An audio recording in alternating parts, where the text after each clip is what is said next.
दी अर्थ news देख रहे सभी दर्शकों का मैं मृदु हार्दिक स्वागत करती हूं। दर्शकों, आइए डालते हैं एक नजर देश दुनिया से जुड़ी टॉप हेडलाइंस पर। एलजी मनोज सिन्हा जी ने जोर देकर कहा कि सच्चा राष्ट्र निर्माण नागरिकों की अखंडता, साझा मूल्यों और विश्वास से उपजता है, केवल बुनियादी ढांचे से नहीं। जम्मू में संगीत में ओपेरा माता सुकराला की कहानी के दौरान युवाओं को संबोधित करते हुए उन्होंने कहा, राष्ट्रीयता तब प्रज्वलित होती है जब स्वार्थ समुदाय के भले के आगे झुक जाता है। जम्मू में सेना ठिकाने पर सुरक्षा बलों ने संदिग्ध व्यक्ति को हिरासत में लिया। फोन पर पाकिस्तानी नंबर मिलने के बाद जांच शुरू। स्थानीय वैन ड्राइवर तौसीफ हुसैन चौधरी का नाम सामने आया।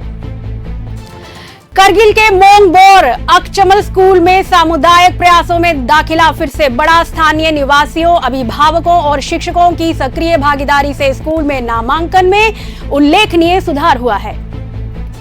कारगिल के संकु में आयोजित आउटरीच कार्यक्रम में बुजुर्गों के लिए स्वास्थ्य सेवाओं पर जोर रहा। स्थानीय निवासियों ने वृद्धजनों के लिए डोर स्टेप मेडिकल चेकअप की मांग की, जिस पर स्वास्थ्य अधिकारी ने आशा कार्यकर्ताओं की मदद से सुविधा उपलब्ध कराने का आश्वासन दिया। त्रिपुरा में जनजातीय परिषद चुनाव के लिए 24 केंद्रीय बल कंपनियों को मंजूरी दे दी गई है। 12 अप्रैल को 28 सीटों पर होने वाले TTAADC चुनाव में सुरक्षा सुनिश्चित करने हेतु ये व्यवस्था की गई।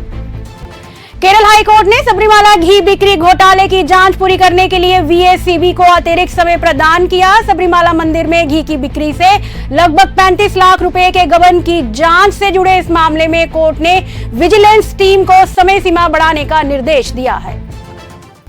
खालसे ने पोषण पखवाड़े में रैली और जागरूकता कार्यक्रम के साथ उत्साहपूर्वक भाग लिया। आंगनवाड़ी केंद्रों पर आयोजित इस कार्यक्रम में पोषण, स्वच्छता और स्वस्थ जीवन शैली पर जोर दिया गया, जिसमें स्थानीय व्यंजनों का प्रदर्शन भी शामिल था। पाकिस्तान में अमेरिका ईरान प्रतिनिधि मंडलों के आगमन पर वेस्ट एशिया वार्ता को लेकर कोई आधिकारिक बयान नहीं आया है। इस्लामाबाद में शनिवार से शुरू होने वाली इन उच्च स्तरीय बातचीत के लिए ईरानी प्रतिनिधि मंडल रात में पहुंचने की उम्मीद है, जबकि अमेरिकी उपराष्ट्रपति JD वांस के नेतृत्व वाली टीम के आगमन की समय सीमा अभी तक अस्पष्ट बनी हुई है। राष्ट्रपति द्रौपदी मुर्मू जी ने राज्यसभा के उपसभापति हरिवंश जी को ऊपरी सदन के लिए नामित किया। ये नामांकन JDU नेता हरिवंश नारायण सिंह को 12वीं अनुसूची के तहत राज्यसभा सदस्य बनाने का कदम है, जो उनकी पत्रकारिता से राजनीति तक की यात्रा को मजबूत करता है। विदेश सचिव विक्रम मिस्री और अमेरिकी विदेश मंत्री मार्को रूबियो ने व्यापार, क्वाड और द्विपक्षीय सहयोग पर चर्चा की। व्हाइट हाउस में हुई इस बैठक में महत्वपूर्ण खनिज, रक्षा और क्वाड पर जोर रहा। साथ ही रूबियो के मई में भारत दौरे की घोषणा भी हुई है। छत्तीसगढ़ के कांकेर में 2 कारों की आमने सामने भिड़ंत से 6 लोगों की मौत और 3 घायल। NH30 पर नाथिया नवागांव के पास देर रात एक ही परिवार के सदस्यों समेत यह हादसा हुआ है। घायलों को अस्पताल में भर्ती किया गया। केरल में स्थानीय निकाय चुनावों में मिले नतीजों के बावजूद VSC मंत्री ने कहा कि सरकार के खिलाफ जनता में कोई असंतोष नहीं है और 2026 विधानसभा चुनावों में लेफ्ट मजबूत स्थिति में है।